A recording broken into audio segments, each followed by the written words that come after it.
નમસ્કાર મિત્રો, પેરના ન્યૂઝમાં આપનું સ્વાગત છે। આજ રોજ નસવાડી તાલુકા આદિવાસીઓ આદર્શો અંદરો લડાવી રોટલા શેકતા પરપ્રાંતિયો નેતાઓને ચેતાવણી, આદિવાસીઓ જાગશે તો લોટા લઈને યુપી બિહાર જવું પડશે। પ્રાપ્ત વિગત અનુસાર નસવાડી તાલુકા તણખલા ગામે દેડિયાપાડાના ધારાસભ્ય ચૈતન્ય વસાવાની આગેવાનીમાં જનજાગૃતિ કાર્યક્રમ રાખવામાં આવ્યો હતો। ચૈતન્ય વસાવાએ નસવાડી તાલુકાના ડુંગર વિસ્તારના આદિવાસીઓને સમાજને ગેરમાર્ગે દોરી અંદરો અંદર લડાઈને ઝઘડા કરાવીને ને પદ્ધતસર દુશ્મની કરાવી અને ત્યાં જ રહીને આદિવાસીઓની રાજકીય આગેવાનો પોતાના ઘરના રોટલા શેકતા પરપ્રાંતિયોને નિશાને લીધા હતા, જેમાં નસવાડી તાલુકાના ડુંગર વિસ્તારમાં રહેતા પ્રાંતિયો નેતાઓ અને આદિવાસીઓને લડાવવાનું બંધ કરવા તીખા શબ્દોમાં કહ્યું હતું। નહીં તો તમે લોટા લઈને આવેલા જે દિવસે આદિવાસીઓ જાગશે તે દિવસે તમને લોટા લઈને પાછા યુપી બિહાર મોકલી દઈશું। જ્યારે ડુંગર વિસ્તારમાં રહીને 2 નંબરના કારોબાર કરે છે અને નેતાઓના વેશ ધારણ કરનાર સામે ચૈતન્ય વસાવાની લાલ હાક કરી હતી। ચૈતન્ય વસાવાએ આદિવાસી યુવાનો આદિવાસીની રીત રિવાજ પ્રમાણે ઢોલ નગારા સાથે ખભા પર બેસાડી તેઓનું સ્વાગત કરવામાં આવ્યું હતું। રિપોર્ટ ચિરાગ રાઠવા, ભરત ભરવાડ, નસવાડી। તમને અમારા સમાચાર પસંદ આવ્યા હોય તો લાઇક, શેર, બેલ આઇકોન અને સબસ્ક્રાઇબ કરો।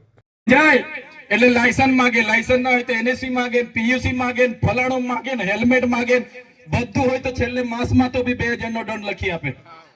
હતું કે નહીં હતું?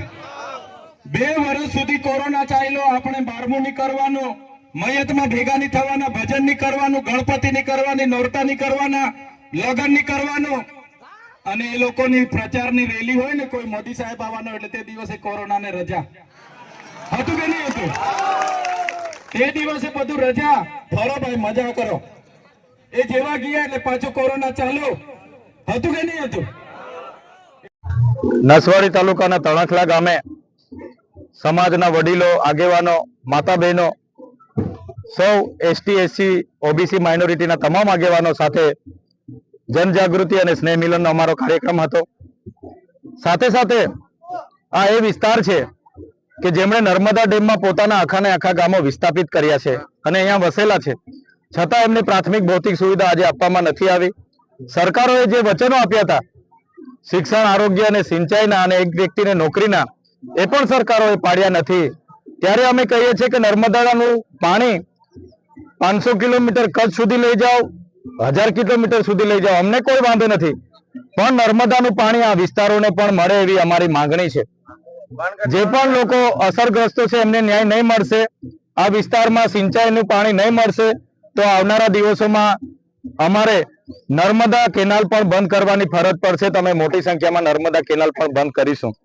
સાથે સાથે તણખલામાં જે પણ એમપીએમસી છે એમાં જે એમનું શોપિંગ સેન્ટર એમણે બનાવ્યું છે, દુકાનો બનાવી છે, એમાં જાતિવાદ, જ્ઞાતિવાદ કરીને એમણે અહીંના આદિવાસી જે 10 દુકાનદારો હતા એમની દુકાનો લઈ લીધી છે અને બહારના લોકો જે પરપ્રાંતિયો છે તે અહીંયા નેતાગીરી કરી રહ્યા છે ને એમણે આ દુકાનો છીનવી લીધી છે। ત્યારે એમાં વહીવટી તંત્ર ન્યાય કરે, નહીં તો આવનારા દિવસોમાં અમે પોતે તણખલા આવીશું, અમારી હાજરીમાં એ જે પણ લોકોનો કબજો હશે અમે હટાવીશું અને છોડાવીશું, અમારા લોકોને અમે આપીશું।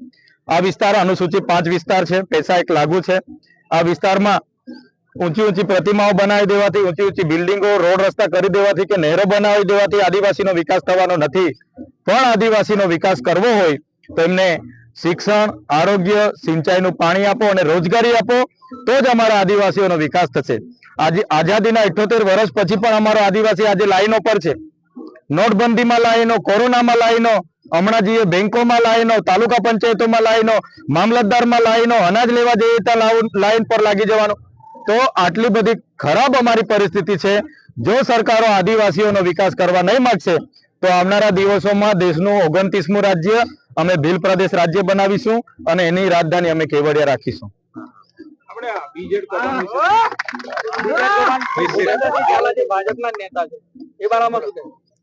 જેટલા પણ લોકો ભાજપ સાથે જોડાયેલા છે એ માટી કૌભાંડો કરે છે, 2 નંબરના દારૂ જુગારના ધંધાઓ કરે છે અને આવી ફ્રોડ કંપનીઓ ઊભી કરીને હજારો કરોડના ગરીબ લોકોના એકના ડબલ કરવામાં 6000 કરોડનો આ ભૂપેન્દ્રસિંહ ઝાલાએ કૌભાંડ કર્યું।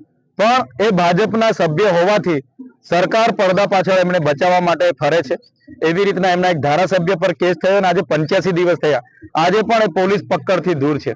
તો અમે સરકારને કહેવા માંગીએ છીએ કે નાના નાના લોકોને પકડીને એના વરઘોડા કાઢવામાં આવે છે, એમના ઘરે બુલડોઝર મોકલી દેવામાં આવે છે.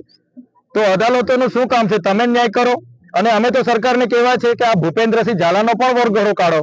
પેલા જે 376 બળાત્કારમાં પકડાયેલા છે એ MLA નો પણ વરઘોડો કાઢો ને. તો સરકાર એ police, CBI, ED, income tax અને એમના વહીવટી તંત્ર દ્વારા આખા ગુજરાતમાં રાજ ચલાવી રહી છે. ભયનો માહોલ છે. આવનારા દિવસોમાં તાલુકા, જિલ્લા અને જે પણ નગરપાલિકાની ચૂંટણી આવશે, અમે પૂરી તાકાતથી લડીશું. સત્તામાંથી એ લોકોને કઈ રીતના દૂર કરવાના છે, અમારું પ્લાનિંગ